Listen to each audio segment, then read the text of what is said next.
আসসালামু আলাইকুম। আমি বিভিন্নভাবে জানতে পারলাম যে আমি কেন মিডিয়াতে অনুপস্থিত।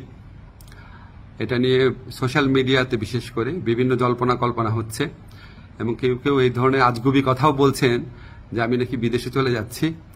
আমি সবাইকে আশ্বস্ত করতে চাই যে এই ধরনের কোনো পরিকল্পনা এমনকি চিন্তাও আমার মাথায় নাই, প্রশ্নই আসে না। আমি মনে করি এই ধরনের গুজব গুঞ্জন এবং আজগুবি বিভিন্ন তথ্য যারা ছড়াচ্ছেন, এটা হচ্ছে আজকে ছাত্র জনতার যে ঐতিহাসিক জুলাই বিপ্লবের মাধ্যমে আজকে যে জনগণের প্রত্যাশা সৃষ্টি হয়েছে সেটাকে বিভ্রান্ত করা এবং জনমনে অহেতুক প্রশ্ন সৃষ্টি করার একটা অসৎ উদ্দেশ্যে করা হচ্ছে। আপনারা কেউ বিভ্রান্ত হবেন না। আমি কয়েকদিন আগেও পত্রিকাতে ইন্টারভিউ দিয়েছি, তবে এটা ঠিক আমি একটু মিডিয়াতে কম আসছি কারণ আমার অনেক কাজ এবং আমার কাছে মনে হয়েছে যদি আমার কার্যক্রমে যদি কোনো অগ্রগতি হয় সেটা আমি জানাবো। অহেতুক এখন তো আমি আর টক শোয়ের মানুষ না, এখন আমাকে কাজ করতে হবে, কাজটাতে বেশি কনসেন্ট্রেট করতে হবে।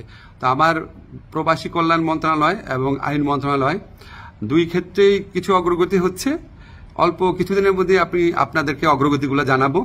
আর এই ধরনের গুজব গুঞ্জন যারা রটাচ্ছে তাদেরকে আমি অনুরোধ করব মিনিমাম ইনভেস্টিগেশন করে তারপর এগুলি বলেন, না হলে মানুষ তো আপনাদেরকে মিথ্যাবাদী ভাববে, ঠিক না? এগুলি করা উচিত না। বাংলাদেশকে একটা নতুন বাংলাদেশ গড়ার জন্য, রাষ্ট্র সংস্কার করার জন্য আপনারা বরং পজিটিভলি আমাদেরকে সাজেস্ট করবেন, ভুল হলে বলবেন।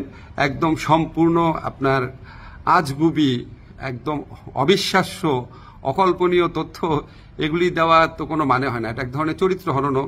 তো এগুলি করা ঠিক না। আপনারা আশা করি সকল বিভ্রান্তির অবসান ঘটবে আমার বক্তব্যের মধ্যে দিয়ে। সবাই ভালো থাকবেন। ধন্যবাদ সবাইকে।